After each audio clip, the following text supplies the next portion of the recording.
Ótimo dia, ótima tarde, ótima noite, dependente da hora que vocês vão nos assistir. Estamos aqui nos estúdios da BHD para mais um episódio do nosso Freudcast. E hoje é especial, porque o nome Freudcast é um trocadilho com uma pessoa muito importante para a história da humanidade, para nós, Isso, né, Fábio? Sem dúvida nenhuma, para a história da ciência. Para a história da ciência, para a história da humanidade em si. Da humanidade como um todo.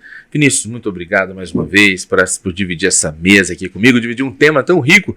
Hoje a gente vai trazer para essa mesa ele, o tal do Freud, que aquele aqui, ó. Esse belo senhor que você vê aqui, tá tantas edições, a gente não teve oportunidade de falar sobre ele, sobre o que ele fez de interessante e por que ele foi escolhido como tema daqui. Você sabe por que foi escolhido Freud como tema daqui? Eu sei. Fala daqui a pouco.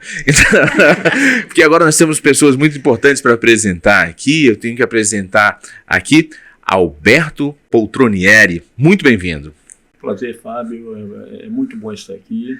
E hoje vamos falar dele, do Freud. Dele, na verdade, olhando, eu imagino que seja de você mesmo. Você tem uma semelhança muito grande com Freud. Olha só, não. Não, olha ali, olha o desenho, olha lá. Não, aqui só tem um pouquinho mais de cabelo ali, né? Mas, né? Exatamente. Já te falaram isso, que você parece muito com Freud? Vocês falam, né, Rosiane? De vez em quando tem alguém que faz esse comparativo. Mas é mera coincidência. Mera coincidência. São só duas coincidências com ele. Ele nasceu em 56 e eu também. Só que 100 anos depois eu nasci. Nossa, eu comecei a ficar assustado agora. Meu Deus. Eu poderia estar com 168 anos. É verdade. Isso me espantaria bastante. Mas me fala uma coisa. Apresenta para o nosso público a tua formação. Bom, eu sou psicanalista. Eu sou analista de data e supervisor clínico. Eu sou membro da Academia Mundial de Ciências Humanas, onde nós pesquisamos exatamente as ciências humanas pelo viés da psicanálise, né? Eu sou diretor da Escola Freudiana de Vitória, sou um dos fundadores da Escola Freudiana, sou um dos fundadores e hoje membro, né, do Conselho Fiscal do Sindicato dos Psicanalistas do Estado do Espírito Santo.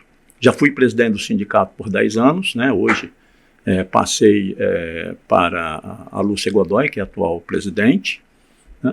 E eu sou diretor de uma clínica chamada Interdivan, que é uma clínica de psicanálise para tratar os pacientes que tenham comorbidades, né? Que tenham, por exemplo, autismo, psicose, dependência química.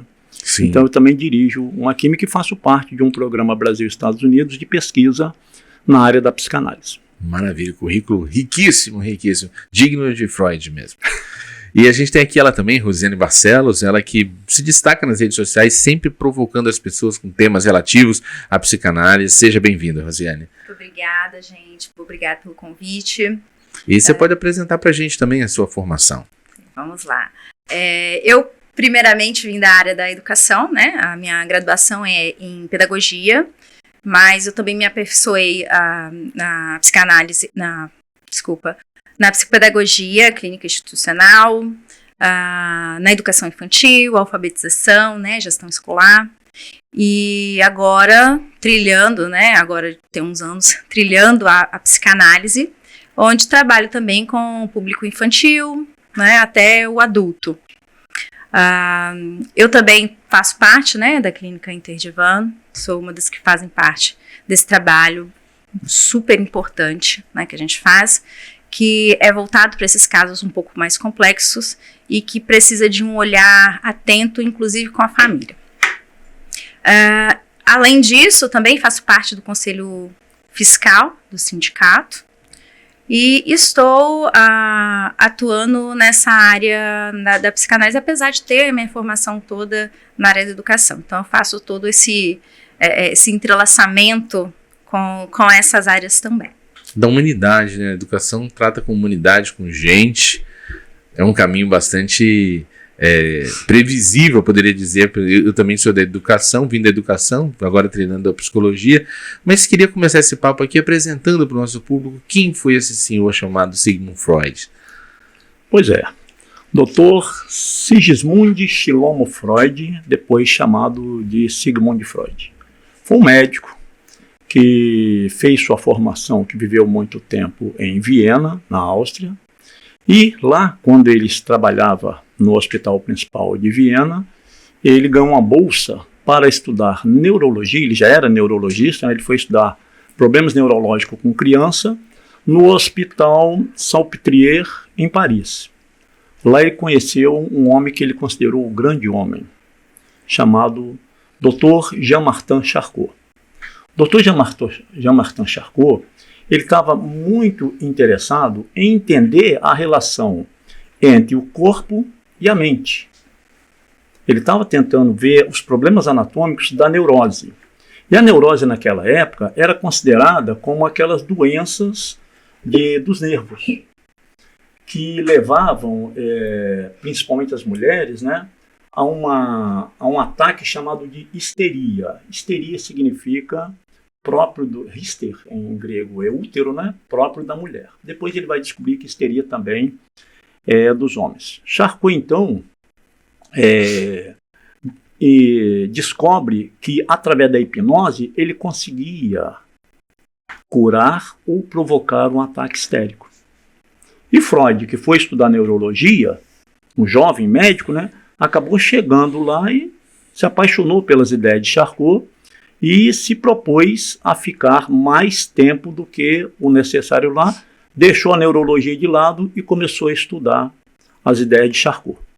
Que vem lá, tem até o toque de Charcot, né, que aqueles os hipnotistas fazem, que é tocar. Exatamente, porque o Charcot utilizava a hipnose como um processo de tratamento.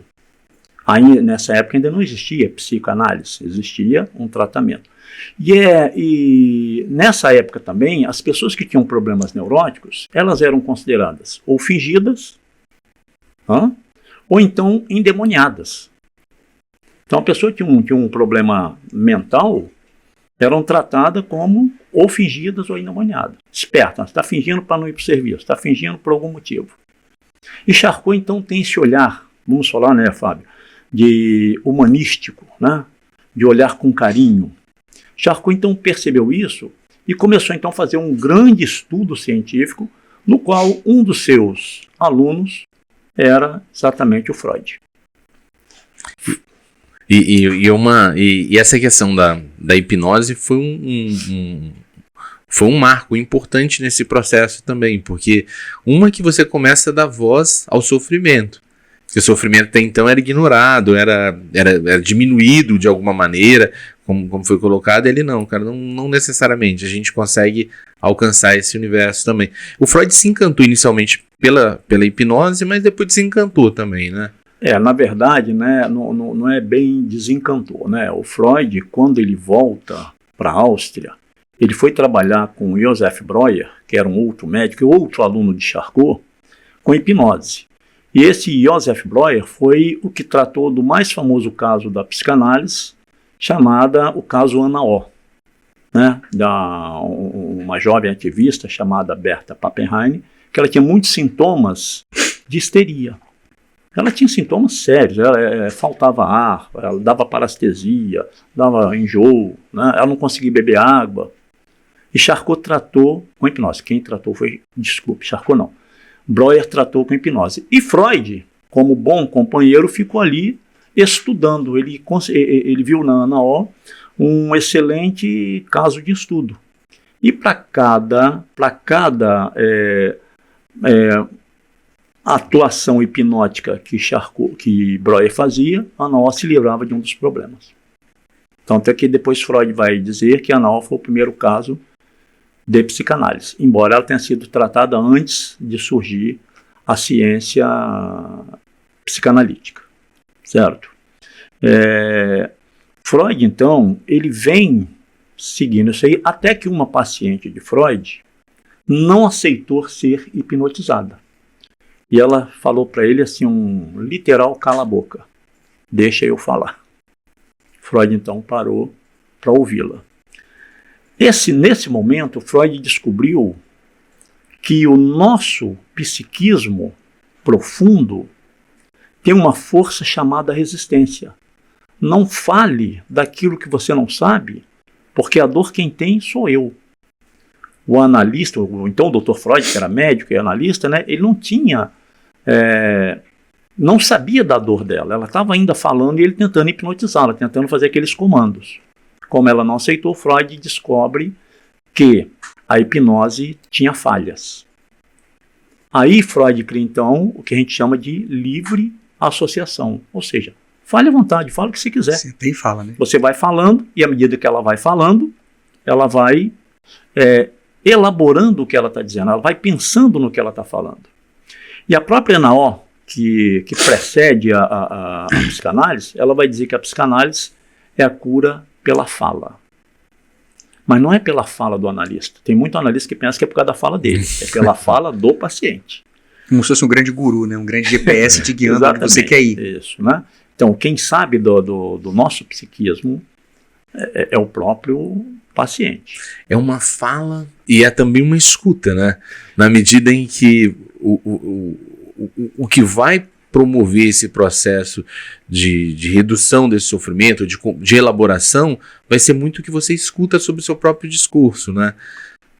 O Fábio é psicanalista. Fábio, você é psicanalista. Vou lá buscar a carteirinha. Vai buscar a carteirinha lá na escola freudiana que você vai. Por quê? Porque, na verdade, né, o analista, ele é o espelho do inconsciente do paciente. Ele vai apenas refletir. O paciente vai falar e o retorno desse analista, ele vai se ouvir exatamente. Parabéns, passa lá que eu vou te dar. E é um lugar de muita maturidade, né? Porque em se colocando como espelho dessa pessoa que está em análise, a pessoa vai ver em você coisas desagradáveis de se ver. E você já teve algum episódio desconfortável da pessoa fazer algum tipo de transferência desagradável, que você precisou recorrer a muita maturidade para não levantar e dar um tapão na cara, virar as costas da pessoa, coisas do gênero? A gente entende que o processo analítico nem sempre é tranquilo, né? Muitas vezes desconfortáveis, porque você está num lugar em que você se ouve, e a gente está num ambiente que não quero muito me ouvir, sabe? Eu não quero saber daquilo que está lá dentro de mim. Então, muitas vezes é desconfortável e acontece realmente isso. A gente, enquanto analista, a gente precisa entender que aquela situação é do paciente e que a gente, dependendo de como está o andamento dessa fala, a gente vai manejar para que ele consiga alcançar naquele momento aquilo que é suportável para ele. Então, se até mesmo o próprio paciente percebe que aquilo não é suportável, ele vai, às vezes, dar um jeito de fugir daquilo, entrar em outro assunto. Ou fugir da sessão. Alguns dão uma pausa, né? Às vezes retornam ou não, né? A gente sempre deixa em aberto para que a pessoa decida por ela. A gente não dá nenhuma sugestão, nenhuma direção. A gente, de uma certa forma, a gente consegue auxiliar ali, de acordo com o que cada paciente consegue alcançar. A gente consegue, em alguns manejos, de alguma forma, ajudar esse paciente a tentar, entre aspas, né, decidir o que ele quer. A gente não decide por eles. A gente está ali do lado para caminhar. Se precisar de um reflexo maior, né, falando de espelho, a gente vai conduzi-lo, mas quem tem a decisão, quem tem a propriedade para decidir o que é, o que não é o próprio paciente. Eu fico imaginando vocês, assim, que a psicanálise é uma jornada de estudos longa e infinita. Muito material para ler, para se formar e tal. Aí vocês se preparam com isso tudo, aí vem as cantoras do funk e se apropria do termo recalque com uma naturalidade incrível e deturpando, tipo assim, no funk o recalque você tá com inveja, você tá... Mudaram a semântica da palavra ali, deram outro significado. Você tá se incomodando com o meu brilho, sabe? Coisas do gênero. E muitos termos da psicanálise foram absorvidos pelo discurso popular, né, pelo senso comum. Eu falei do caso de recalque, mas ego também, as pessoas usam o termo ego com um desvio muito grande de semântico, né, a gente poderia dizer. Embora tenha esse desvio semântico, se a gente olhar com lupa, né, não é tão fora, não. Vamos lá, Freud, pegou o nosso psiquismo e dividiu em 3 instâncias diferentes. Ele disse que nós temos uma parte consciente e no chamado subconsciente, ele disse que nós temos uma parte pré-consciente e outra inconsciente. No consciente é aquilo que as percepções, os raciocínios, né, essas elaborações normais, né, que todo mundo tem. É o que você faz de forma racional. Racional, aquilo que você faz de forma Você racional. pensa para fazer. Pensa para fazer. Né? Já no pré-consciente, eu vou citar aqui um exemplo do semáforo de trânsito. Você está dirigindo, conscientemente você está observando tudo, o sinal está verde e de repente você está a uma boa distância e ele muda para amarelo. Automaticamente, você vai pesquisar no seu pré-consciente o que significa esse sinal amarelo. Porque é ali que está a sua memória, é ali que estão as suas lembranças. Bom, eu aprendi lá na autoescola que amarelo... Acelera mais um pouco. Acelera mais um pouco se você vai mais come. rápido. É como que é automatizado. A gente né? automatiza no Ou seja, nossa mente então, para economizar energia. É no pré-consciente que estão ali as normas, que estão ali. É a nossa biblioteca mais próxima de você ir ali consultar. Você querendo consultar, você consulta e em função disso você vai ter uma ação em relação ao que você leu ali. Certo? Agora, existe uma outra instância que é o inconsciente. Lá no inconsciente, você tem o famoso recalque. O que é o recalque? O recalque é um lugar para você guardar as memórias traumáticas, aquilo que te dói, e é para ficar quietinho. Não é para você mexer com aquilo. Porque tudo que passa em torno da nossa vida, nós captamos pelos 5 sentidos. Todo. A grande maioria do que acontece diariamente vai para o inconsciente. E aquilo que é doloroso, aquilo que vai te machucar, aquilo que pode te provocar uma dor psíquica, tem que ser recalcado. Mas lá nós temos também os medos. Por que uma pessoa tem medo de cobra, outra não? Então, o medo também ele é inconsciente. Você pode saber até do que você tem medo. Agora, o porquê ele é inconsciente. Mas você tem 2 fontes de vida maravilhosas. Né? Uma que são os desejos. Né? O Arthur Schopenhauer, 100 anos antes de Freud, ele já falava sobre uma força psíquica muito poderosa chamada vontade, que Freud vai chamar depois de id. O id é aquilo que faz com que eu queira ter prazer e não aceite sequer o desprazer. E também... E é uma fonte sem julgamento, né? É uma fonte sem julgamento. Eu quero, eu posso. Eu quero, eu posso. É bem ingênua, bem infantil, bem primária. Bem bebezinho, né? Bem bebezinho. Você não sabe, você não analisa o mal que aquilo te faz. E é esse quero. desejo que vai te energizar para ir em busca de realizar. Então, essa energia a gente chama de pulsão. A pulsão na dose certa é pulsão. A pulsão na dose errada é compulsão. E quem é que vai buscar o objeto que vai atender esse desejo? É o ego. Então, quando você chama uma pessoa de egoísta, é quando ela está dando muita atenção ao id. Eu quero, primeiro eu, segundo eu, terceiro eu. Se sobrar, quem sabe, os outros. Esse é uma pessoa egoísta. Mas o ego ele é importante, porque ele é que equilibra. Ele é que pega o meu desejo e compara com a realidade e vai dizer o que é tudo posso, nem tudo me convém. E é essa beleza que a psicanálise traz. E quem é esse que diz para mim nem tudo me convém? O Freud chamou de superego. É o que limita. A instância moral, né? É a instância moral. E no meio está o ego ali fazendo aquela mediação. E o ego é o mediador. É maravilhoso. Então Freud vai nos ensinar exatamente que eu tenho o direito de querer tudo, mas nem tudo é apropriado. A gente fala de moral, mas não é só de moral, não. O ego, o superego, ele é protetor. Pensa num fio desencapado. Você bota a mão, tá desligado, beleza, né? É bonito, é brilhoso, né? Aí você vem de novo, toca a mão e dá um choque. Esse choque vai ser gravado lá no seu recalque. É aquela famosa frase, né? Cachorro mordido por cobra tem medo de linguiça. Tem medo de linguiça, exatamente. Então, quando a gente chama alguém de recalcado, é porque essa pessoa tem muitos traumas. Na psicanálise. Na psicanálise. No funk é só uma pessoa invejosa. Ela se torna invejosa porque esse é um mecanismo, é um mecanismo encobridor para não para eu não aparecer como uma pessoa falha, eu me auto-laudo, né? Coloco belezas em mim que eu não tenho, para que você não veja a minha feiura. Sim, e tem uma coisa muito interessante, que essa questão do ego, id e superego, ela foi muito mal representada nos desenhos animados.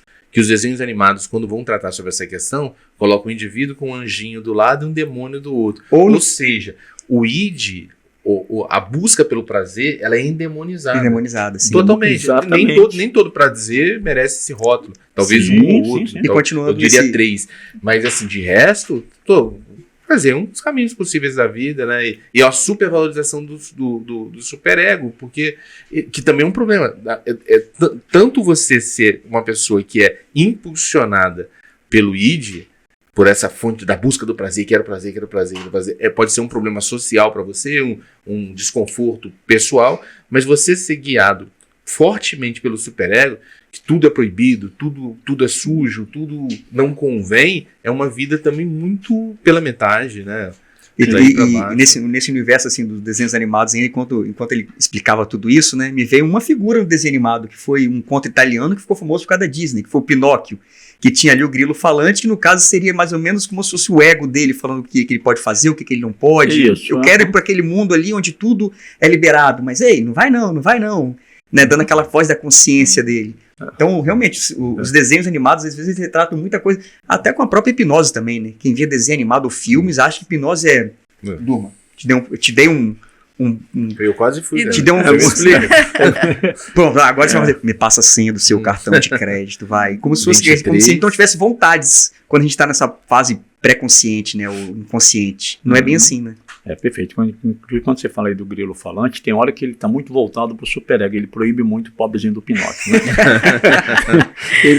E uma pessoa muito reprimida, ela vai acabar se tornando um outro personagem da Disney chamado o Soneca. Por que é o Soneca? Quem é o Soneca? O Soneca, ele não é um preguiçoso, ele é um deprimido. Preguiça. Interessante. Preguiça, segundo a religião católica, é um dos 7 pecados capitais. Mas eu vejo que preguiça, ela, na realidade, não existe. A preguiça é uma depressão, é um sentimento de hipersonia. Hipersonia, porque você fica ali, eu quero fazer, mas não consigo. Eu estou me sentindo incompetente para aquilo, estou sentindo fraco. E aí, sem força de vida, né? Mesmo, né? Sem força é preferível ser o zangado lá, que o zangado ele pega, briga, mas ele vai e trabalha, né? Sempre fazendo. ele acaba fazendo. Então, o ego bem equilibrado é aquele que me diz, é aquele que me impulsiona, por exemplo, a encarar uma onda de surf, pegar aquelas ondas gigantes. Sim. Você tem que estar com o id muito bem, né? E o ego também muito, aí nesse ponto, né? Sabedor da minha competência de encarar ou não aquela onda. Essas analogias aí me fizeram lembrar uma que eu vi uma vez que eu achei muito interessante.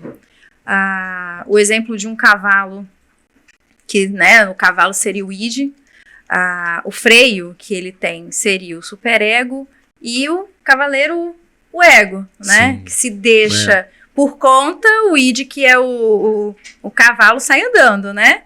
Mas precisa ali do cavaleiro para poder controlar aquele freio e fazendo essa mediação, né? Uma forma, eu achei muito interessante, eu só não lembro de ouvir, gente. Não, mas é uma figura de linguagem, uma metáfora muito bem construída para explicar esse equilíbrio harmônico, né? Uma pessoa analisada, uma pessoa em harmonia, ela consegue fazer esse jogo, senão ela é escrava de um desses 3, né? Do freio, ou da fúria do cavalo. E assim por diante. Rosiane, você atende especialmente crianças, né? E como que é a ideia de psicanálise para criança? Porque o adulto ele consegue fazer elaborações, ele consegue fazer leituras do próprio discurso.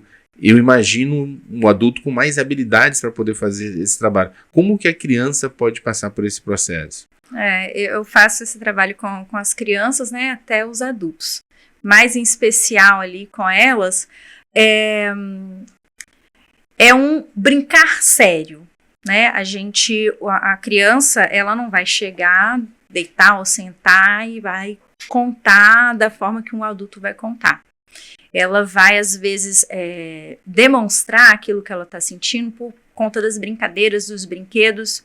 Então, é preciso ter o entendimento dessa questão infantil, né, dessas fases ali da infância, até mesmo para saber o que é típico, o que é atípico, o que pode estar em desenvolvimento naquele momento que não pode estar, para a gente conseguir trabalhar, de fato, a criança. Então, assim, para trabalhar a psicanálise com a criança, é primordial trabalhar a questão do lúdico com elas. Sim. Porque elas vão trazer esse retorno e a gente vai conseguir fazer os manejos através do lúdico, seja com desenho, seja com massinha, seja com brinquedos. Ali ele vai construindo, né, vai te falando através de uma figura não de linguagem diretamente, né, uma outra forma de linguagem, e ali a gente vai fazendo todo esse trabalho com elas.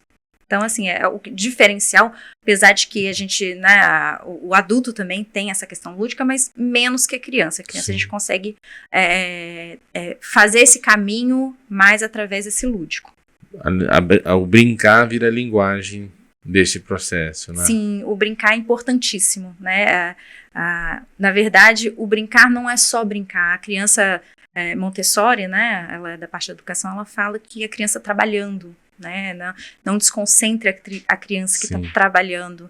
Então, é um trabalho, vamos colocar entre aspas, não remunerado, né? Sim. É a forma com que ela vai conseguir ali lidar com aqueles conflitos que às vezes possam existir, mas através do desenho. Tanto que você pode ver umas crianças que vão desenhar tranquilamente, ou que vão riscar muito, ou que vai bater no brinquedo, que vai, né, fazer aqueles bonequinhos ali conversarem. Então, tudo isso a gente vai ter que perceber e colocar num contexto daquela criança, né, diferente de uma para outra. E tem que ter muito preparo acadêmico, vivência para poder interpretar isso, porque eu vi um relato muito interessante sobre isso que aconteceu numa escola. Como que aconteceu? Um menino, numa escola, ele sempre fazia os desenhos dele com lápis preto e com os traços muito fortes. E aí a estagiária que reparou aquilo, a professora com vários alunos deu conta, mas a estagiária viu, já era a terceira vez que aquele garoto estava fazendo desenho do preto e com aquele traço forte e tal. Falou, e aí, rapaz, o que é isso? Aí mostrou a professora, olha só, esse menino tem uns traços diferentes, podia investigar isso. Aí a professora falou, realmente, vamos falar com a pedagoga. Foram lá e falaram com a pedagoga. A pedagoga olhou e falou, olha, por esse tipo de desenho aqui ele está expressando uma violência.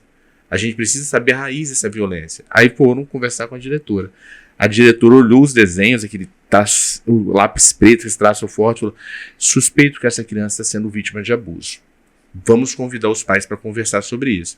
Os pais vieram à escola, botaram todos os desenhos do menino lá, aquele monte de desenho, todos eles sempre preto, aqueles traços fortes, e falaram bem assim, o filho de vocês está passando por algum problema em casa? O casal está passando por algum problema em casa? Que parece que ele está querendo expressar isso pelo desenho. E os pais falaram assim, não, a gente tem um relacionamento harmônico, a gente se relaciona bem com ele, não tem razão para isso. Aí eu falei, então vamos chamar o menino aqui. Aí chamaram o menino lá, na presença da estagiária, da professora, da pedagoga, da diretora e dos pais, do pai e da mãe. Mostraram o desenho para o menino e perguntaram, todo jeito, né? Por que você sempre escolhe esse lápis escuro? Por que você dá esses traços tão fortes? Aí o menino falou bem assim, sabe por quê, tia? É que eu sou o menor da sala. Quando dá o lápis de cor, só sobra o preto para mim. Eu faço de raiva mesmo. Levantaram toda uma hipótese, né? Olhando para a natureza daqueles desenhos, e talvez assim não foram na fonte primária, né? Que poderia trazer no primeiro momento toda a motivação para o fato, né? Então, às vezes, a gente, por não conversar diretamente com quem está passando pelo dilema, quem está passando pela questão, a gente desperdiça a oportunidade de compreender. E em vara de infância, né, que eu trabalho desde 2008 em vara de infância, aí também a gente pegou o outro lado, né? A gente já chegou a casos, por exemplo, de abuso, de crianças que eram levadas para lá por algum problema, e no desenho tinha uma casa, e ela desenhava todos os cômodos da casa por fora, aquele desenho bem infantil mesmo, todos os cômodos, e no segundo andar do cômodo tinha uma porta fechada, ele estava no quarto fechado, ela deitada na cama, desenho bem infantil mesmo, sabe? Uma criança vai deitada sozinha na cama, e um homem no quarto fechado. Então, o que as psicólogas, né, de que atendiam? Olha, tá acontecendo alguma coisa. Olha esse desenho dessa criança. Você deu um papel, um lápis para ela, desenhou uma casa com todos os cômodos divididos e ela numa cama, no quarto, num ambiente fechado. Todos os outros ambientes tinham abertura, que seria uma porta aberta, e naquele não tinha. E era ela deitada com um homem. E depois o caso se desembolou, realmente teve todo um processo de um abuso que estava acontecendo ali.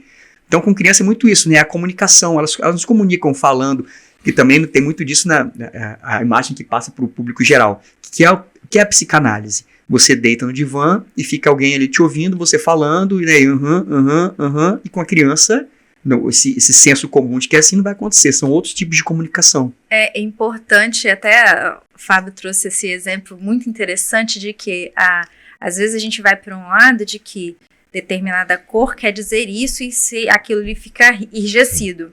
E nem sempre é assim, né? A psicopedagogia ela traz a questão da análise dos desenhos também, mas a gente, enquanto a psicanálise, ela precisa entender o contexto para saber o que aquilo o que aquilo tem de simbolismo.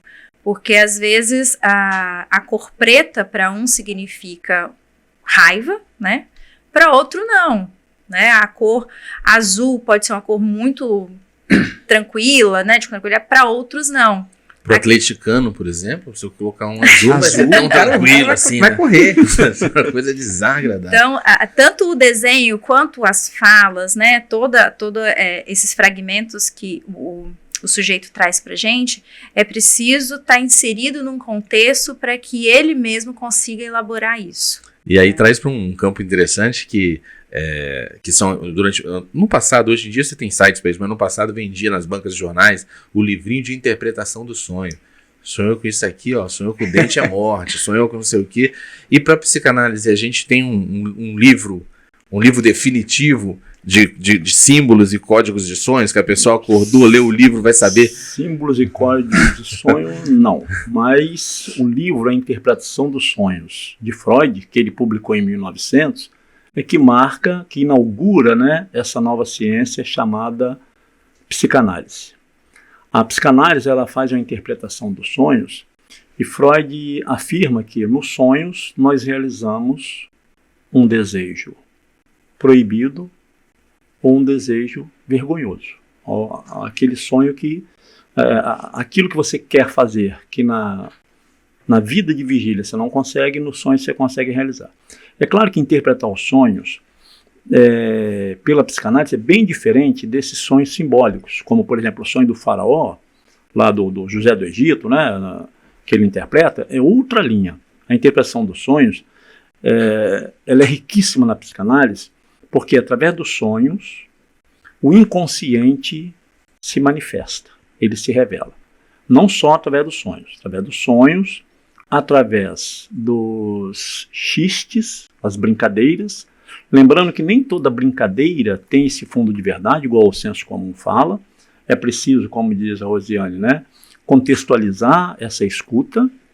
Ou através do que a gente chama de parapraxias, que é aquilo que os atos falhos, a troca de nome, né, são as maneiras como o inconsciente se revela e, evidentemente, através do sintoma. O sintoma que pode ser psicossomático, ou seja, tem um sintoma no corpo, que os médicos vão dizer não tem nenhum substrato anatômico para justificar, ou psicoemocional, aquela angústia, aquele mal-estar que você não sabe de onde vem, que parece, né, que é uma coisa espiritual.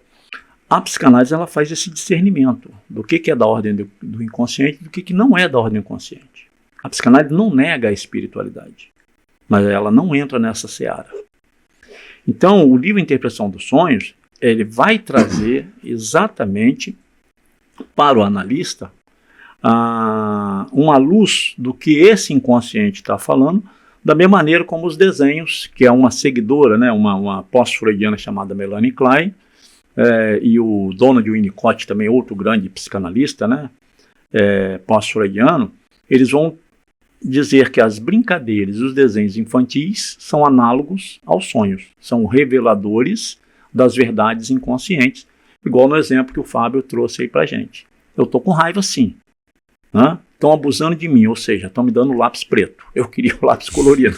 A arte também, né, Alberto? A arte, ela é vem maravilhosa. pra poder, como um sonho, né? Ela vem para revelar aquilo que às vezes está meio escondidinho ali, tá difícil, né? Como as pinturas, modelagens, enfim, qualquer todo tipo de arte, vem também para dar um alívio, vamos dizer assim, né? Em algum sintoma que tá difícil de carregar. Então é um outro viés aí para... Imagina a quantidade de problema que Van Gogh tinha. Deram para ele lápis preto a vida toda. Quando ele pôde pegar cor, agora me aguardem. Picasso, né? Sempre aquelas... Nossa Senhora!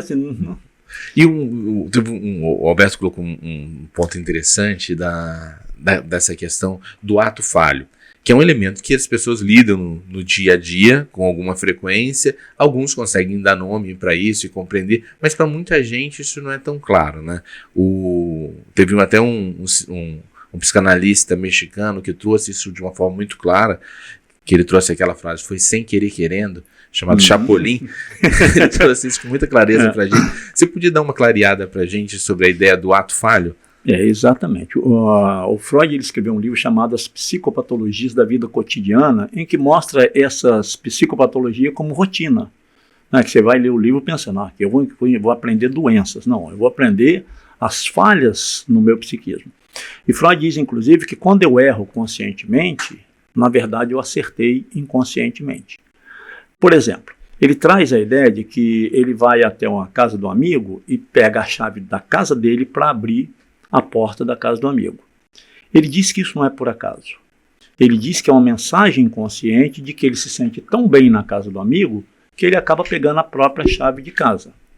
Ou, se você chega no serviço e pega a chave de casa para abrir, né? Pode ser que você não queria trabalhar aquele dia. Então, são atos falhos. Troca de nome, né? Você só tem que fazer igual uma amiga minha. Ela chama todo mundo de meu amor, que ela não tem risco de trocar de nome, né? Mas a troca de nome muitas vezes é um recado do inconsciente. E até mesmo essas falhas, né? O Freud diz que a gente tem que ser zeloso, cuidadoso na hora de interpretar. Porque muitas vezes, ele até fala assim, muitas vezes um charuto representa apenas um charuto. Certo?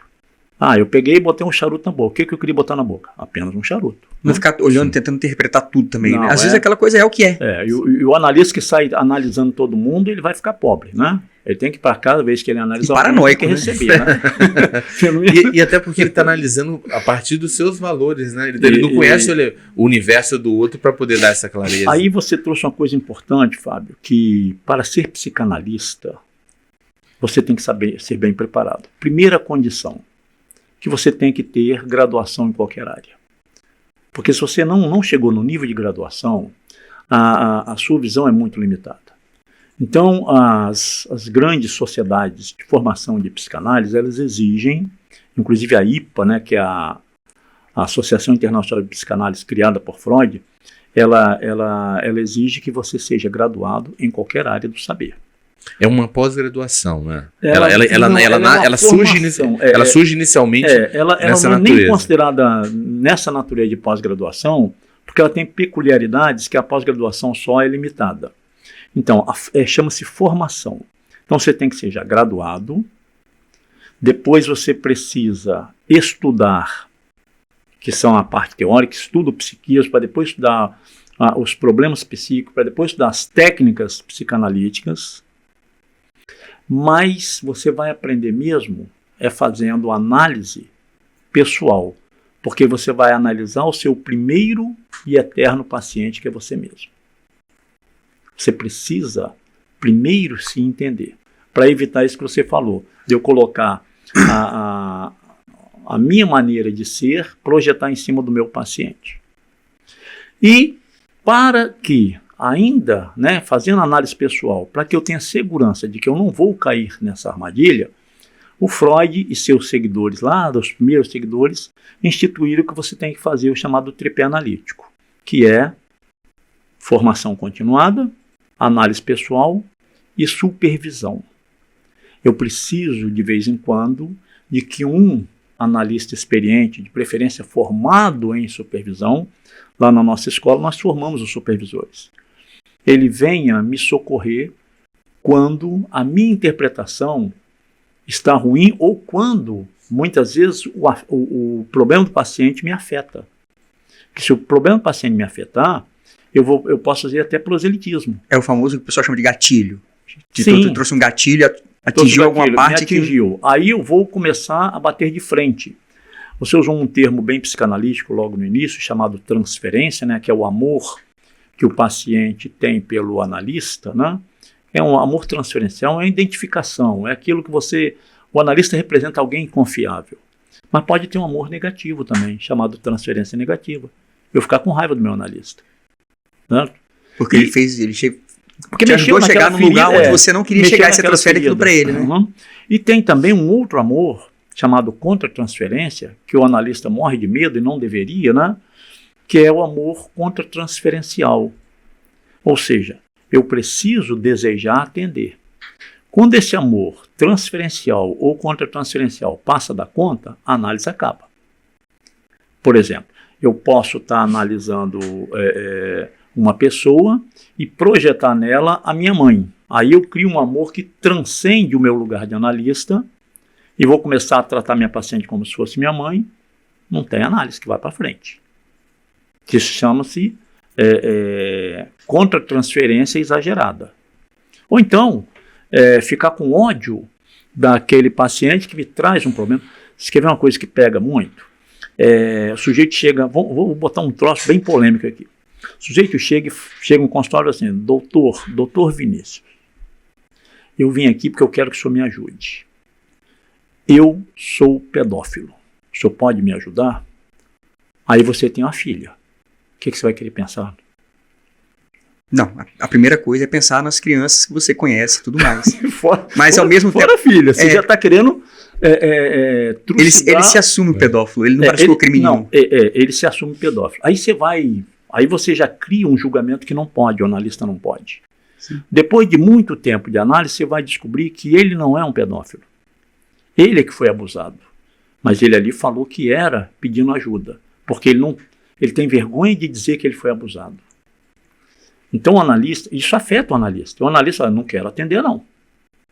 Tem analista, eu oriento meus alunos, né? Olha, pacientes que você acha que não dá conta, não atenda. Eu tive uma aluna numa outra escola que eu trabalhei, quer dizer, eu não atendo homem, tudo bem. Eu não atendo criança, tudo bem. Eu não atendo idoso. Então, você tem que ter seu estilo também, por causa dessa contra-transferência.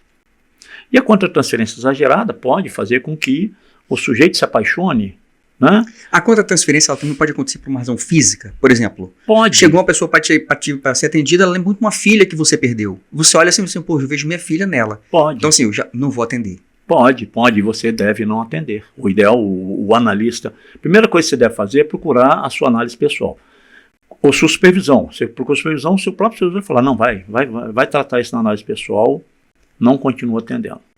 Porque pode, igual eu falei filha, mas pode também. Você chega lá você é homem, chega uma mulher bonita, você pode se apaixonar. Está errado? Não tem nada de errado. Você só não pode continuar sendo analista dela. Porque você não vai dar conta. Certo? Pode acontecer o contrário também. Você está lá, a paciente chegou, se apaixonou por você. Se você não souber manejar isso, você não vai conseguir fazer isso. Aconteceu com Joseph Breuer. A Ana O se apaixonou por ele. Chegou a ter dores de partos psíquicos, a ponto de ele ter que dispensá-la. Está lá na história. Até porque quando a gente olha com um pouco mais de clareza, você percebe que talvez esse lugar a paixão dela, você não seja o objeto daquela paixão, né? Você está representando também algum lugar, alguma experiência, alguma lembrança, alguma expectativa, alguma projeção em cima daquilo. Então ter essa maturidade, né, que existe uma tendência natural de você ser envaidecido pela ideia de ter alguém interessado por você. E sair desse lugar de que é gostoso de estar, né, pela maturidade do exercício da profissão, é um processo de desenvolvimento. Por isso que o Jacques-Marie Émile Lacan, o famoso Lacan, ele vai colocar o analista num lugar de nada. Você tem que ser totalmente humilde, você tem que ser neutro. E neutralidade é diferente de indiferença. Eu estou ouvindo com neutralidade, não com indiferença o que a pessoa está falando. Porque a pessoa pode contar a história que quiser. Eu tenho que tomar como verdade do conteúdo manifesto, para entender o conteúdo chamado latente, que é o que está por trás desse discurso. O exemplo que você trouxe é bem claro, do menino do desenho. O conteúdo manifesto dele era o desenho. O latente era o quê? Eu estou com raiva desse lápis preto abençoado que não deixam sobrar para mim.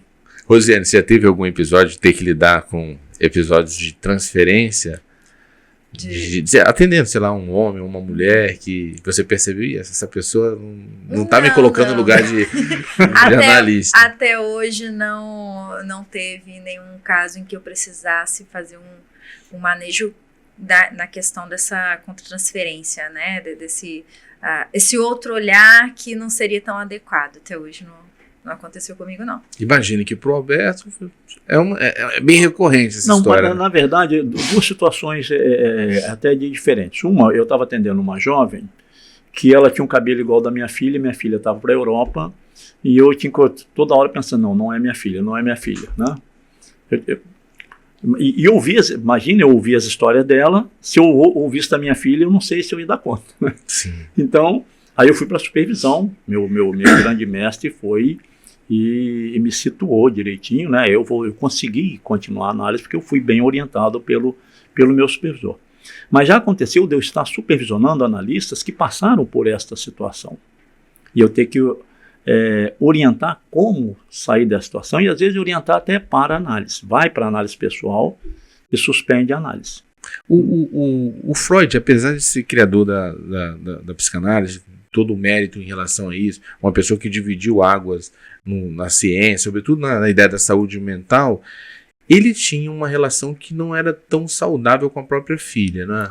Isso aí eu diria que é a intriga da oposição. É né? mesmo? Quem me contou foi Léo Dias, eu não sei se eu devo levar. Porque nós que trabalhamos com o ser humano, nós estamos expostos a julgamentos, a ideias, né? Por exemplo, outro dia assisti uma peça teatral aqui em Vitória que dizia que Freud era ateu, Freud era judeu. A última sessão? A última sessão de Freud, maravilhosa, né? Com Wagner, né? Wagner, né? Odilon Wagner, né? Mas ali cabia, né? Cabia no teatro, né? Teria que fazer. Freud era judeu, Freud não era ateu, ele apenas separou o que era do psiquismo inconsciente do que era da ordem do espírito. Eu não posso misturar. Então, o que acontece é que Freud, ele fez autoanálise, ele analisou a própria filha. Análise aparente e pessoas próximas não é uma coisa tão recomendável. A Melanie Klein analisou os filhos. Não é recomendável justamente por causa do afeto. Sim. Tá? Não é recomendável você atender esposa e marido, inclusive é uma coisa interessante, né? Esposa e marido é diferente de homem e mulher, né? Que são papéis diferentes, né? Então, por quê? Porque senão você fica numa situação de contaminar. Análise mesmo é você estudar o que tem no psiquismo daquele sujeito e não o que tem fora. Como que eu vejo a vida? É como que eu, paciente, vejo a vida. E não como que eu, analista, vejo a sua vida. Eu tenho que trabalhar apenas e tão somente com o que está no psiquismo daquele sujeito. Não tinha uma relação de superproteção em relação à filha? Veja só, pai é pai. Sim. Eu tenho duas filhas, né? Inclusive com diferente de idade maravilhosa. Uma tem 38, outra tem 12, né? Nossa senhora, que uma preguiça. está lá em Malta, outra está aqui pertinho de mim. Que preguiça. Não, eu tenho 5. Eu tenho uns filhos com umas diferenças de idade maravilhosas, né? Mas o que acontece? Proteger a filha é uma coisa, tanto é que ele não se aproxima de Melanie Klein, porque Melanie Klein e Anna Freud tinham, como é que eu vou dizer, divergências epistemológicas com relação à psicanálise. Né? Mas aí quem está de fora fica numa situação estranha. Teve um caso aqui no Brasil, acho que foi no Maceió, de um pai que estava com a menina na praia e foi tirar a areia da calcinha dela. Ele foi preso. Então, tem que ver que esse olhar de fora, nem tudo que a gente olha... Isso estava simplesmente tirando. A mãe Quebrou o pau lá na polícia e falou, gente, vocês estão doidos. Meu marido foi só tirar a areia do biquíni da minha filha. Isso aí, né, é uma coisa que eu trabalho bastante, que eu também faço entrevista de crianças vítimas de qualquer tipo de violência. Tudo bem. Né, por causa da justiça.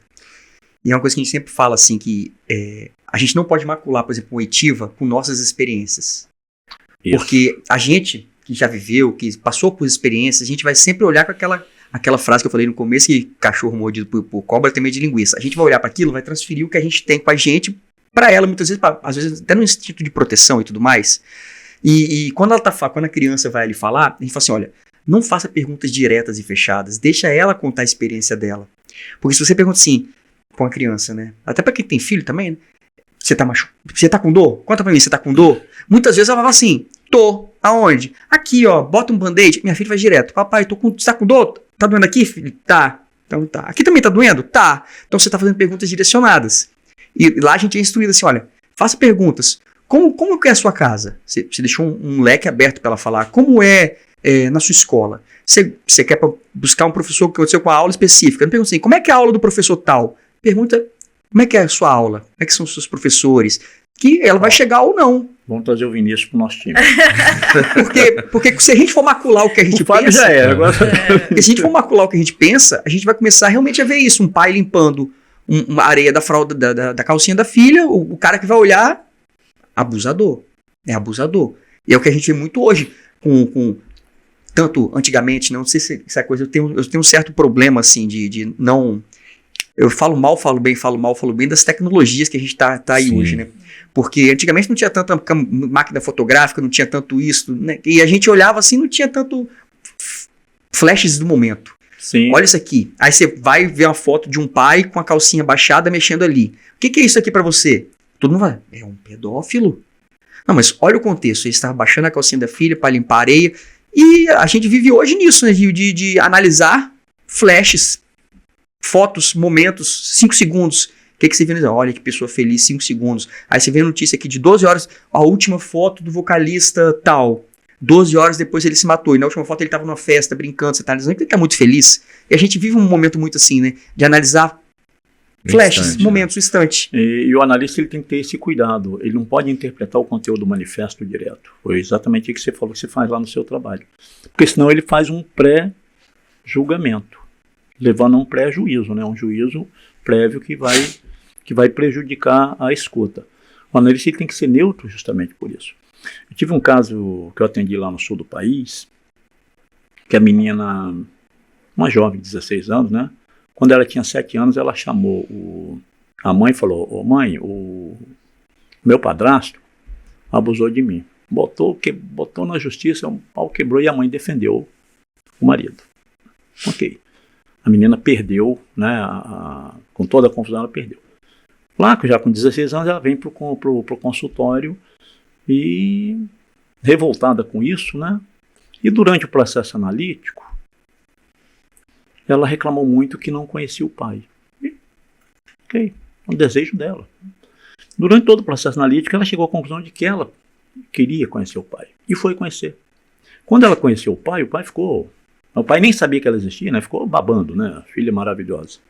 Aí ela volta chorando pro consultório. Eu falei, mas o que foi, menina? Você não sabe a injustiça. Sabe aquela história que eu te contei? Aquilo eu inventei lá atrás, porque mamãe não queria me apresentar ao pai. Então, lógico que teve manejo para que ela chegasse nesse ponto, né? Não é assim, a gente conta de forma bem assim, mas o psiquismo, ele engana a gente. O nosso desejo, aí entra aquela história do id, né? O direito de ter direito, eu quero ter razão, né? Isso é horrível. A razão é que faz a gente errar pra caramba. Entra aí muita coisa de memória falsa também? Memória falsa sim, porque você tem memórias encobridoras que você cria para encobrir a realidade, né? Você tem esquecimentos seletivos também, você faz isso para encobrir a realidade. E às vezes essa memória falsa ela vem justamente dessa necessidade de criar uma situação que não existe para você não perder a razão. E talvez até para não entrar em contato com a dor, né? Às vezes para não entrar em contato com a dor. Olha só, infelizmente a gente chegou no final aqui do nosso papo, um papo que poderia se estender aqui por longas horas, e eu acredito que a gente possa voltar a esse tema, novamente contar com a ilustre presença de vocês aqui para ajudar a gente a conversar sobre esse distinto senhor que dá nome ao podcast. Quero agradecer, mas queria, antes de despedir oficialmente, se uma pessoa que ouviu esse episódio tiver interesse em participar da escola freudiana, qual seria o caminho? Pois é. A pessoa pode participar da escola freudiana na condição de aluno, né, se quiser. Se quiser também fazer análise, lá nós temos inclusive a clínica social, né, para atender a comunidade. E temos também os analistas que vão atender ao público em geral, né? E existem uns grupos de estudo que, em sua maioria, são abertos e gratuitos. Eu, por exemplo, eu faço um grupo mensal que é estudo de casos clínicos. Ele é aberto e gratuito. O ideal é entrar no site da Escola Freudiana de Vitória, que lá tem um acesso a todo esse material, né? Só digitar Escola Freudiana de Vitória, o site aparece rapidinho, né? E se eles quiserem, se alguém quiser já entrar em contato direto comigo, posso passar, meu telefone é público, né? Ele é o 27 99251 6389.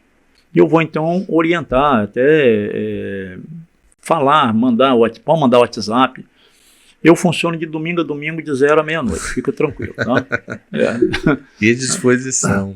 Muito obrigado mesmo pela presença, que ajudou a iluminar nossos conhecimentos, nossas reflexões sobre o universo da psicanálise. Queria agradecer também a Rosiane, obrigado por ter vindo aqui conversar com a gente. Obrigada. Você gostaria de compartilhar alguma das suas redes sociais, algum caminho para as pessoas chegarem a você? Sim, eu estou no Instagram, né, no psi.rosianebarcelos. Para falar de infância, eu falo no m.pedagógico, né, que é outro Instagram que é mais voltado para criança. No lá estão todos os meus dados, meu telefone, que se alguém quiser entrar em contato, estou à disposição para esclarecer qualquer dúvida. Maravilha. Contar o que você me perguntou no começo, Diga. sobre o nome? Sim, Sobre exato. o Freudcast. Eu gosto muito do Freud, apesar de não ter formação de psicanálise. Eu peguei a coleção completa dele, de vez em quando eu pegava, começava a ler algumas coisas do Freud e tudo mais. E na minha adolescência tinha uma banda em Vitória chamada Freud. E a gente usa muito o trocadilho, tá Freud, hein?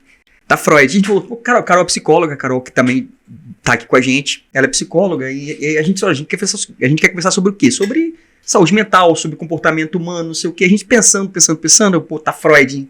Aí, Freud, podcast, Freudcast. E foi por isso que surgiu o nome, porque a gente tem, a Carol também, a gente já lia muitas coisas do Freud, e por essa coisa de muito remeter à adolescência, né? Que babo, aquela banda de rock que eu ouvia capixaba chamado Freud, e esses trocadilhos que capixaba geralmente usa do tá Freud, que a gente usa muito, foi por essa razão o nome. Hoje está aqui explicando sobre a vida de Freud. Eu queria agradecer mais uma vez. Obrigada. Muito obrigado, Fábio, pela presença também. Maravilha. E quem ouviu até esse momento aqui, esse episódio, vai lá nos comentários, vai escrever dessa maneira. Escreve lá bem assim: esse episódio foi Freud. Foi Freud. Boa. Gente, para vocês que acompanharam a gente aqui, curta, compartilha, passa para frente nosso YouTube, nosso Instagram. Quanto mais compartilhar, comente. Manda mensagem pra gente, tem indicação de casos, de situações de vida que você queira trazer pra cá. Chama a gente, o Fábio me chama a Carol, que a gente tá aqui pra atender vocês. Até a próxima, muito obrigado, valeu!